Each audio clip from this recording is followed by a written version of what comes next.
Brother, यहाँ पे हमारा माइक खराब हो गया और पब्लिक मीटिंग करना मुश्किल है। जी बिल्कुल ठीक बात है। तो मैंने सोचा कि हम थोड़ा यूपी के बारे में बातचीत कर लें और आप अपना पर्सपेक्टिव हमें बताइए, हम आपको अपना पर्सपेक्टिव बताते हैं, थोड़ी डिस्कशन करते हैं। ठीक बात है। मैं समझता हूँ कि जब माइक खराब हो गया हम दोनों बात करेंगे, वो रिकॉर्ड होकर के जाएगी तो लोग बेहतर और अच्छा समझेंगे और अच्छा रिजल्ट आएगा। और क्योंकि सोशल मीडिया से वेल कनेक्टेड है तो सब लोगों को जानकारी मिल जाएगी कि हम और आप क्या बोल रहे हैं। यूपी जो 80 सीटें दे रहा है, इसमें 79 सीटें समाजवादी पार्टी, कांग्रेस, इंडिया गठबंधन जीत रहा है। एक जो क्यूटो है उसमें हम और आप लड़ाई में हैं। और इस बार क्यूटो नाम कैसे जापान वाला है ये क्यूटो, क्योंकि जो प्रधान सांसद हैं उन्हें सपना दिखाया था काशी के लोगों को कि दुनिया की सबसे बेहतर सिटी बनेगी क्यूटो।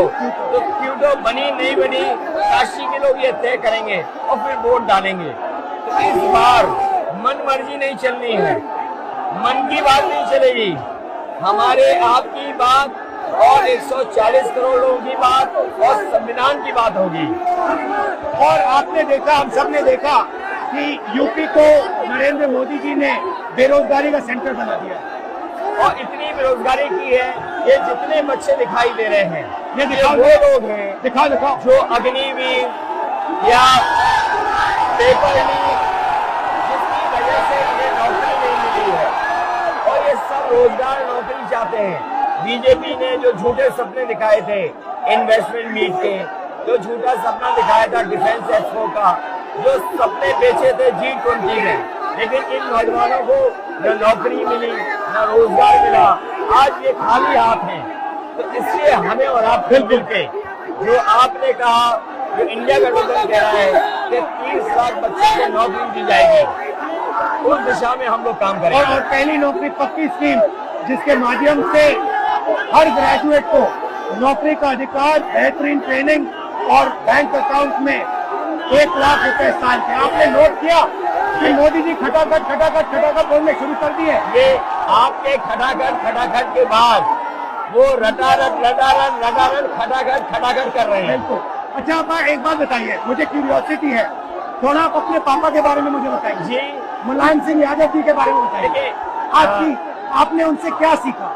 नेताजी और उनके साथ के लोग बिल्कुल जमीनी राजनीति करते रहे। हालांकि नेताजी कुश्ती, पहलवान और गाँव आप भी करते हो कुश्ती? नहीं, मैं कुश्ती नहीं कर पाया जीवन में, क्योंकि मैं मिलिट्री स्कूल में चला गया तो कुश्ती नहीं कर पाया। लेकिन नेताजी इसीलिए धरती पुत्र बोले गए कि वो जमीन की बात को समझते थे। धरती पर जो लोग हैं उनकी क्या भावना है उसको लेकर के वो आगे बढ़ाना चाहते थे। और आपका इस क्षेत्र से और इस शहर से आज का लगाव नहीं है, न जाने कितने सालों पुराना लगाव है। जो इमोशनल कनेक्ट आपका इस शहर और शहर से है वो शायद और किसी राजनीतिक परिवार का नहीं होगा। तो नेताजी से उनका हार्डवर्क और अपने लक्ष्य के लिए लगातार काम करते रहना, जो गैर बराबरी की लड़ाई डॉक्टर राम मनोहर लोहिया यहीं लड़े थे। हालांकि हमारी आपकी विचारधारा की यहाँ टकराव रहा, लेकिन हमारे व्यक्तिगत या जो सिद्धांत में कभी समझौता नहीं हुआ। सिद्धांत को लेकर के हमने आपके साथ खड़े हुए और कई बार खड़े हुए, और आपकी भी पार्टी सिद्धांत से बहुत करीब रही समाजवादियों के। बट मुझे लगता है कि अब एक नई तरीके की पार्टनरशिप बन रही है, क्योंकि जो इस बार हमारा कोऑपरेशन है, शायद पहले ऐसा कोऑपरेशन नहीं हुआ। मतलब बिल्कुल सब जुड़ गए। सबसे अच्छा ये है कि जितना उन्होंने कहा 2 लड़कों की जोड़ी, उतना युवा आपसे, हमसे, इंडिया गठबंधन से और जुड़ गया। तो ये नेचुरल अलायंस है, और नेचुरल अलायंस इसलिए लोग महसूस कर रहे हैं कि वो चाहते हैं कि नौकरी और रोजगार मिले, नौकरी और रोजगार मिले। तो ये बड़ी भावना है कि हमसे आपसे ये यूथ कनेक्ट कर रहा है। सबसे बड़ी बात, महंगाई की चोट सबसे ज्यादा इन लड़कों को लगती है। हमारी थिंकिंग है और आपकी भी है कि ये जो 22-25 लोगों को नरेंद्र मोदी जी ने पूरा का पूरा धन पकड़ा है, उसको ठीक करने के लिए जो हमारे युवा हैं, माताएं बहनें हैं, उनको डायरेक्ट बैंक अकाउंट में पैसा देना। देखिए, ये जो लोगों के पास पैसा पहुंचने से जो अर्थव्यवस्था को लाभ मिलेगा, मैं समझता हूँ इनका भाग्य भी बनेगा और देश की अर्थव्यवस्था ही बेहतर होगी। ये जरूरी स्कीम है कि इनके अकाउंट में पैसा पहुंचे, जिससे थोड़ा बहुत जीवन स्तर इनका भी अच्छा हो। नरेंद्र मोदी जी डिबेट से क्यों डरते हैं? क्योंकि वो सच का सामना नहीं करना चाहते। पूरा उनका झूठ का गुब्बारा है। वो बीजेपी और बीजेपी के लोग मन मर्जी से चलते हैं, अपनी मर्जी से चलते हैं और उनको लगता है कि डिस्कशन की कोई जरूरत नहीं है, क्योंकि वो सब कुछ जानते हैं। डेमोक्रेसी में जितना डिस्कशन होगा, जितने विचार एक दूसरे को हम सुनेंगे और एक दूसरे पे भरोसा करेंगे, उतना हमारा लोकतंत्र मजबूत होगा।